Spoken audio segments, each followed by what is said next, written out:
Thank you. Thank you. Thank you, Heavenly Divine Creator and Source, for allowing me to be here with you today, here, right now. What's up, it's Jaja, and welcome. Yeah, like right now, I'm just sitting and thinking about opening up for learning opportunities and opening up the mind for better education, or essentially going after what it is intellectually that is fulfilling, stimulating, opening, enriching. And I think that has a lot to do with Mercury and Venus in the sign of Sagittarius, the intellectual.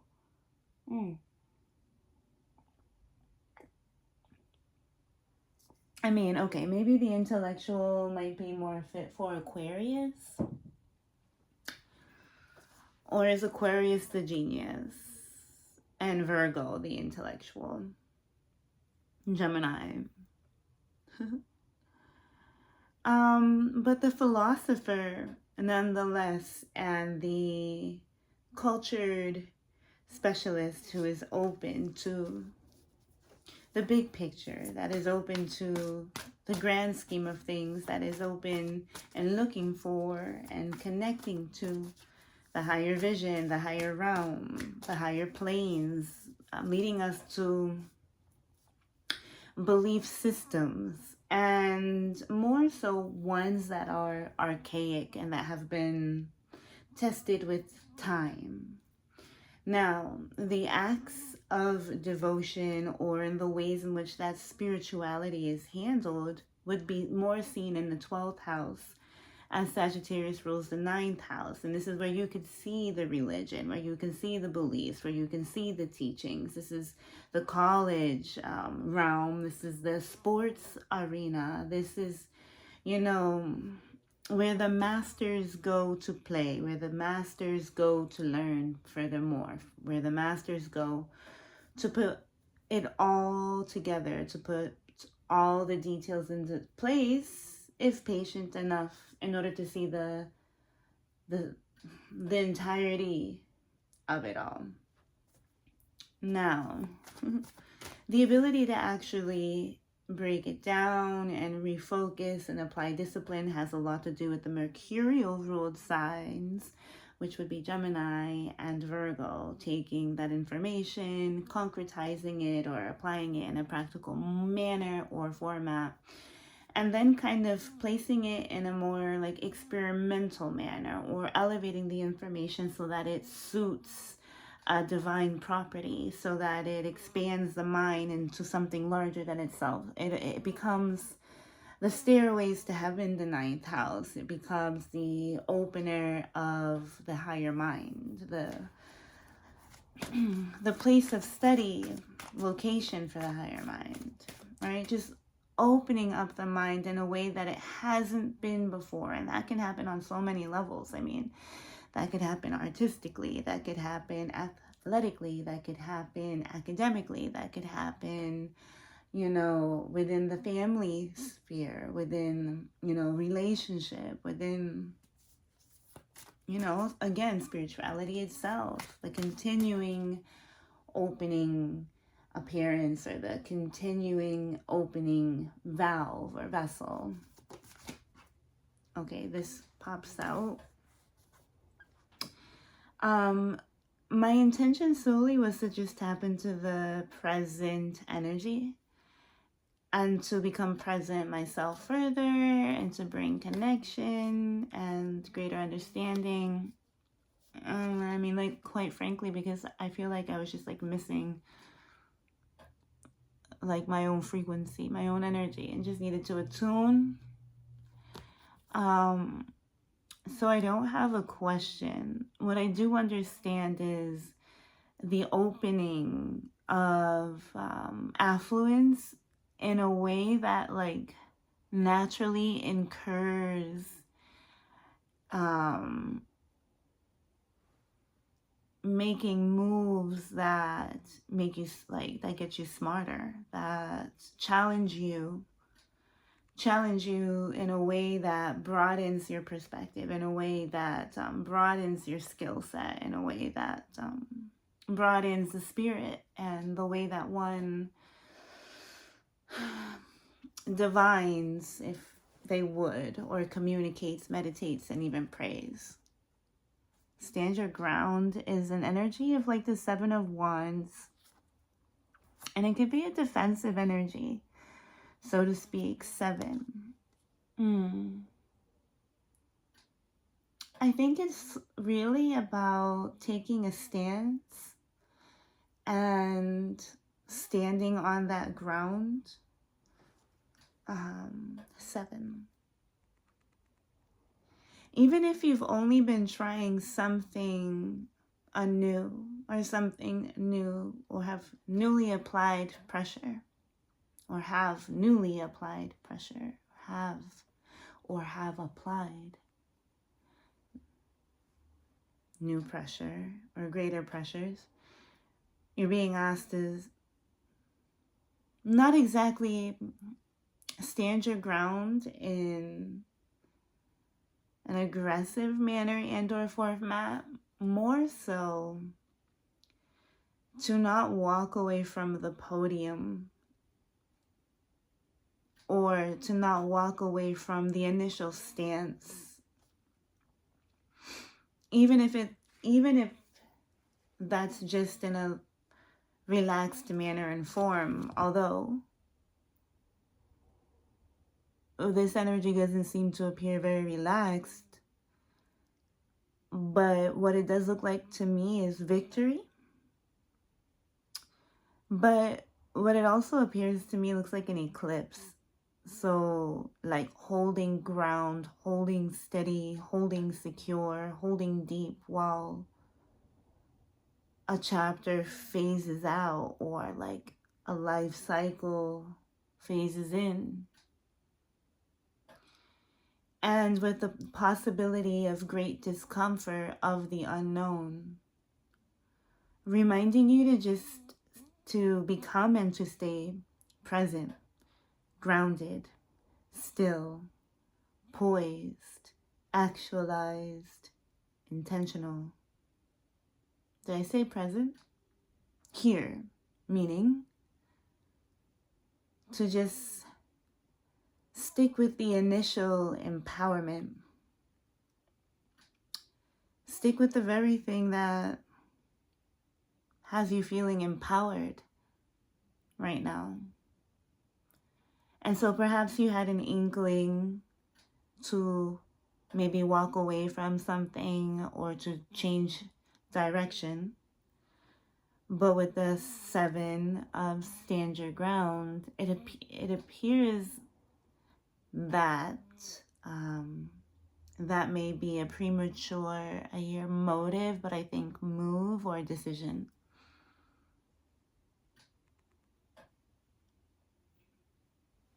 Not to say that great chaos would ensue, but better safe than sorry. I mean, and I don't even know if it's like such a doomy energy. All right, let's continue. Okay. Oh, Angel of Love. Okay, I wasn't expecting that. 49. Okay, 9 plus 1 is 10 plus 3 is 13. 3 plus 1 is 4. Okay, 4. And the Angel of Love is in this beautiful, soft, powdery pink. And her heart is sitting outside of her chest, but in a way that is covered and held by her aura or a spiritual energy. It looks supported, although it's outside of her body, and I don't know if like you could see that, but it's outside of her body. But like, you see this energy here? Doesn't it look supported? She doesn't look worried. It does look like she's thinking, she's focused, she's pensive. She's vulnerable. She's exposed with this heart on the outside. She has wings, so she's an angelic being. So she carries softness, a gentle kindness, a receptive quality. But I really just want to say, like, vulnerably exposed in a way that leaves her like she's not necessarily bothered. Although it says angel of love, her expression seems monotone, also expressionless, but again pensive and maybe even like a bit sad. I think that there's just a seriousness that comes with understanding and knowing that it's better off that your softer sides be exposed. But we all know that there's like dangers that come with that. And so we're leading and we're trusting in this spiritual energetic support that we see here. In allowing this radiance to shine. And allowing this radiance to become apparent in a softly toned, refined, gentle and pure way. Okay, so we have the angel of love and stand your ground. So we're standing our ground in regards to how it is that we manifest our vulnerabilities, or how it is that we manifest our love and the more gentle, compassionate sides to our being. Perhaps you were getting ready to expose your vulnerability, or to expose yourselves, or to come upon maybe some weaknesses. But you're being asked to gently stand your ground, to not necessarily like leave your podium or to leave your post. Be more curious to kind of hang out and chill where you are, as you continue to blossom and bloom in your vulnerabilities. But what I also really see here is angelic protection, as we have this being here with a rod and a lot of fire, fury, and that looks like a power stance. And then we have an angel, which are divine servants of protection, love, of divine service. Okay, let's continue. Where are we? 13 minutes, not bad. Okay, it goes this way. Those cards are so different from one another. Okay, so we have another angel here. Angel of balance. And we have a crescent moon. This one looks patient. Holy moly. Angel of balance. 8, 12. That's 3. So 3 and the 4 and the 7. 3 plus 4 is 7. 77. 4 plus 1 is 5. So very much still in cycles of change. I mean, transitions and transits. For example, Mercury retrograde in Sagittarius will definitely divulge to you the greater plan. It's been a long year, and so many things have been happening beneath the surface, but also in ways that you haven't really been able to control. And you've done an amazing job standing your ground and learning how to return and get back into feelings of love and vulnerability over and over again. Now with the angel of balance, right, there could be a worry of overexposure like we mentioned before. But here we are being shown a third wheel of protection.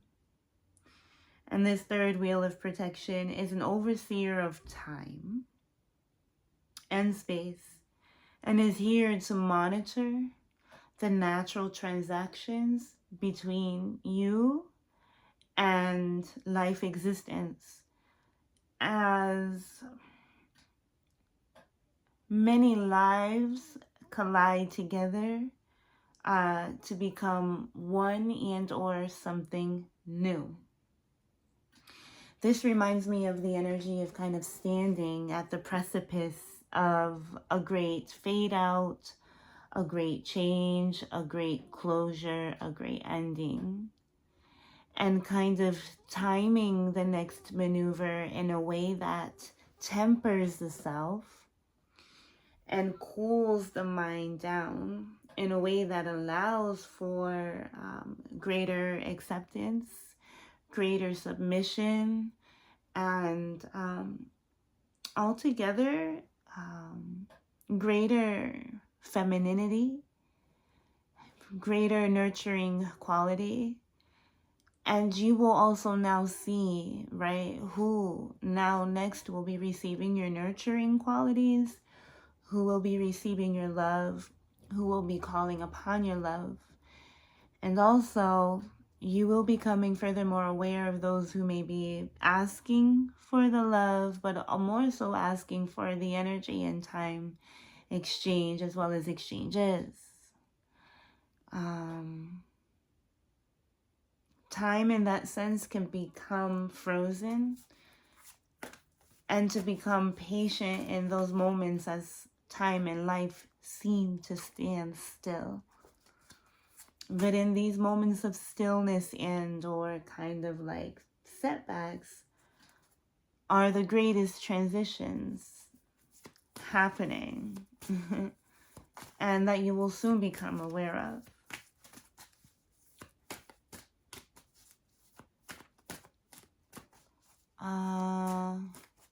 Full moon in Taurus might show us a lot. Ooh. There's a lusciousness to the full moon in Taurus. Okay. This is interesting energy.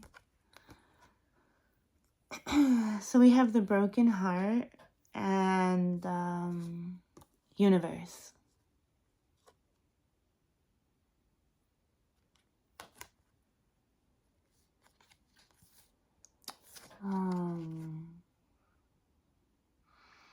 The universe card, whenever it shows up to me, it's a major arcana in this deck with the black border. This is a double deck, meaning there's two different decks in this one that I've mixed together. But in this particular card, the universe, whenever I see it come out in a spread, it's such an overwhelming energy. It's such an overwhelming frequency that completely dominates the energy, that completely dominates the reading. And really, really, really just lets me know that things are absolutely out of my control. And things that are gonna like spin around and circle back in a way that you didn't quite imagine, but like in a way that you might not even be happy with, in a way that might not even feel fulfilling. Look at with that broken heart. Yeah, it's like you're gonna see a lot of cycles come back around that might bring a lot of discomfort. And the reason why it brings a lot of discomfort is it's like it's circling back through timelines of childhood and reliving certain experiences through an energetic frequency or a signature in order to recorrect and or sweep, discard, rewrite, re-listen to, become aware of, or further / fully integrate. here and now as an adult being or whatever consciousness that we are presently in. So these moments make us feel sort of like we're being sucked back into the past in a way. And when Mercury goes retrograde in such an old sign like Sagittarius, because Sagittarius can take us back into ancient histories. I mean, they usually, the ninth house, you would find the greatest and oldest of literature available. You understand? It would be more of the housing of such. So like Mercury going retrograde in the sign of Sagittarius, I believe the second week of November, can feel like we're going back into time and space, into the past. And somehow we feel like almost like a Christmas carol, right? How is it when the three ghosts come and visit Scrooge and they take him, one of them is the ghost of Christmas past, and they take him on a journey. I feel like there's very much energy of that right now, especially in Scorpio season. It's like the ghost of Christmas past, and we kind of go back to review certain instances that have left us incapacitated in our current time and space.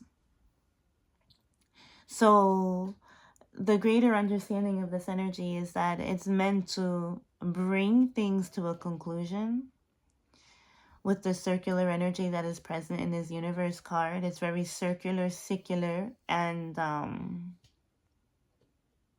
overriding, just like a galaxy or even a black hole. So it sucks you in a manner that leaves you kind of like no control or focus, but it's definitely something that you signed up for. It's just feelings of discomfort that accompany it. And I suppose this is why we're being asked to do our best to comfortably sit in our vulnerabilities and to stand our ground, or to stay in this position of open-heartedness in order to complete the clarification or to complete the purification that has been at hand for quite some time, right? What the Angel of Balances is that going back into time and space, recollecting past hurts, pains, and feels, and finally bringing those to its end. Perhaps it gets written in a story, or perhaps it gets written in a journal, and perhaps it gets written to be kept for ever and ever. And now it's a moment in history that is now a memory written in time. And then, I mean, that's up to you. That's for you, I suppose. But I believe this time is causing feelings of pain in a way that just leaves you just kind of open-hearted and achy in a way that you're not quite used to. But it's not a bad thing, is what I'm understanding, because there's so much beautiful energy that's surrounding it. And we have this number 8 card, this power number, and it says positive movement forward. We are riding peacefully into the sunset. And that sunset, to me, riding peacefully into the sunset is like a conclusion, right? Like some really good movies have ended with a beautiful sunset. And so perhaps we're putting an old movie to rest. Like truly, like you don't even understand. Like this movie is so old, but this movie is a part of our childhood memories. And there's a nostalgia that comes with this movie. But instead of like replaying it subconsciously in your mind, you get to kind of like place it on a video cassette or a videotape player or a book or whatever, a playlist or whatever it is you want to do, and kind of save it for story time, another time for you to revisit when you feel like you want to be nostalgic. So yeah, it's a storyline being put to rest, but in the meanwhile we are vulnerable and our hearts are exposed. Okay. I know my heart hurts, yo. My heart hurts. It just feels soft, like malleable. It feels like someone's, like, it just feels like very, very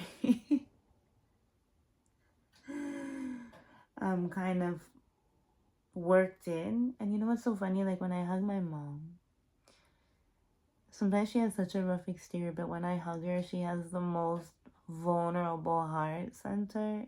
Like, when I hug her, it's like, oh my God, this is like the warmest googly heart, which is insane. It understands why the bite is so big. And then that brings us here to the caring connections, right? This is like the softening and the cracking open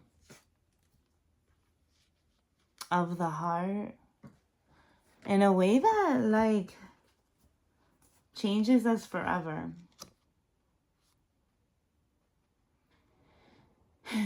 And, like, choosing to be in this malleable energy is what makes the difference, and is what makes the positive change, and what brings things completely around.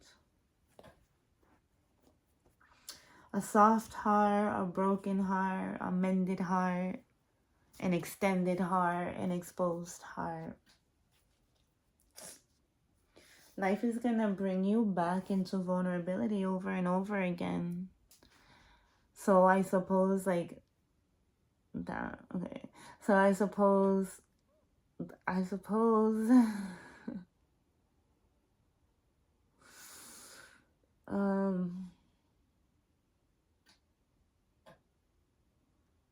suppose it's better to remain malleable and open and even soft and a little hurt than to continuously try to, like, avoid life in the ways in which it seeks to kind of, like, beat us down. But it's more so to beat the ego down, because it's the ego that always be wanting to beef. It's the ego that always be wanting to, like, dominate and control.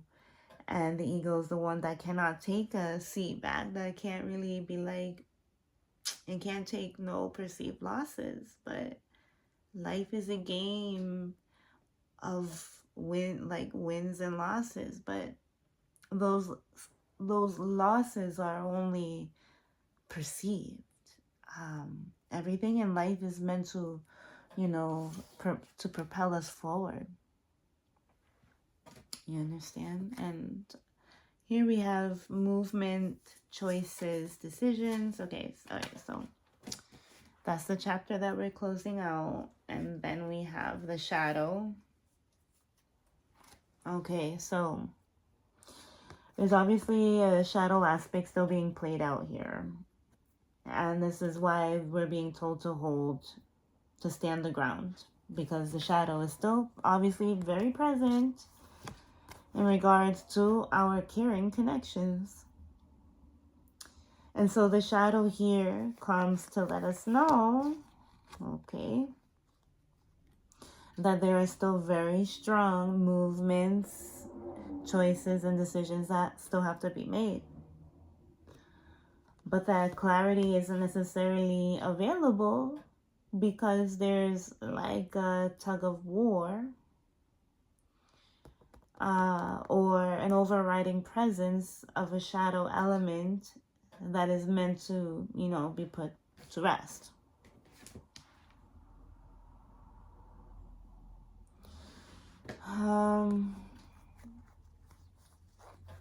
So some serious integration is basically what's happening right now. Is a truly deep, integral part of your being is being acknowledged and integrated in a way that softens you and cracks you open and, throws some blows, but some blows that are meant to open your heart, to soften your heart. And that happens with the vulnerabilities of life. But anyways, it's like the ego will continue to take some hits until it becomes, let's say, humble enough to fall into its blessings, essentially. So it's like, you know, the shadow element is still at play within our caring connections. And there are some major movements and decisions that do have to be made. Serious ones. And, yeah. It's a little bit of a struggle, an uncomfortable process, but we're extremely supported and loved, protected, and for real, overseen. And this will lead us into great places.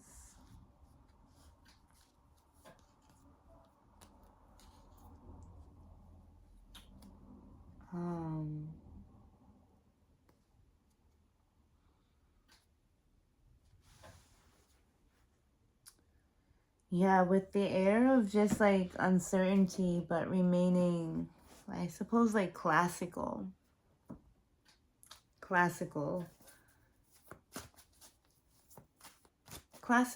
and present. That's what I got. So anything else? Like, this reading's already 31 minutes long, and that's long for me. Can we get a closing out energy? I mean, that was a lot.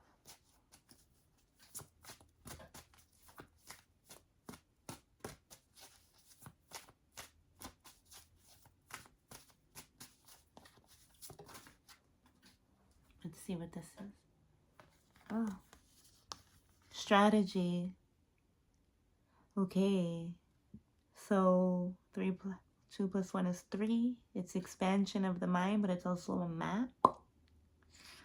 The feather represents angelic protection, angelic presence. There's keys. Oh, look at, ooh. There's a key to a lock here.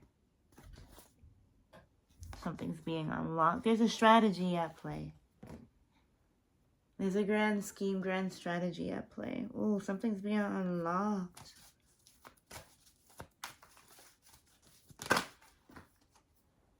And then we have community with the 3. And then I want one more because, okay. And another 3. Recognition and reward. Oh, shit. There it is.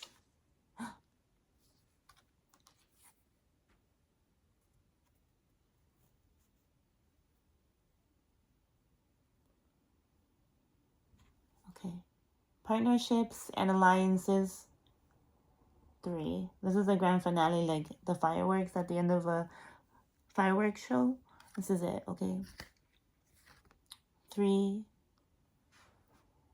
6. Caring connections or harmony. And there they are, connecting at the heart.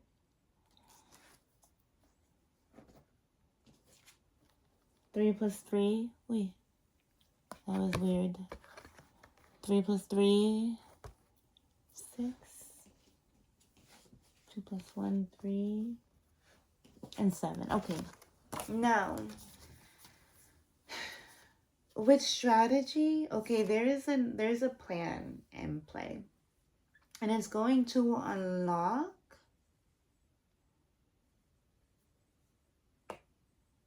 how you're being recognized and informed. I mean, there's like a lot of beauty coming your way. I also see a lot of music. And this could be like unlocking a musical talent, unlocking a talent, being rewarded for sticking to the plan, for standing your ground. This is also like alliances and partnerships. So we had like, so we have 3 connection cards: partnerships, alliances, caring connections, and then this harmony card. And then this is like us all coming together. Like there's 3 or more. So it could be very like community based. Where like you're being acknowledged like on a communal level.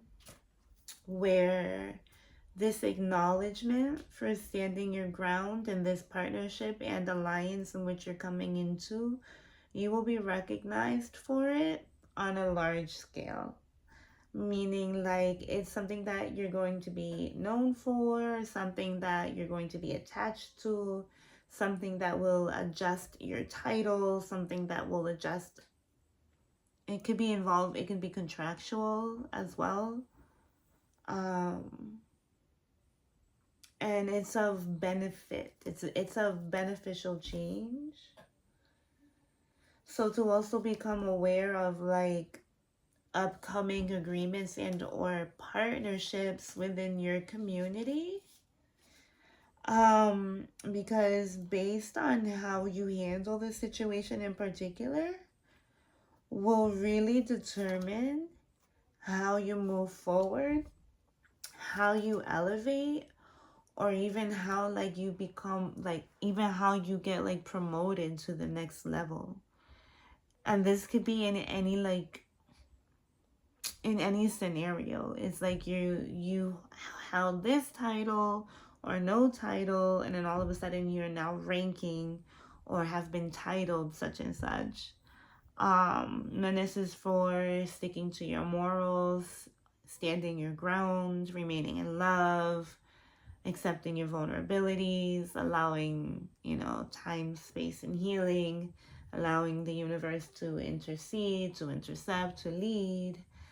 This is also the blessings and the guidance of ancestors. This is also the blessings of angels and the blessings of, a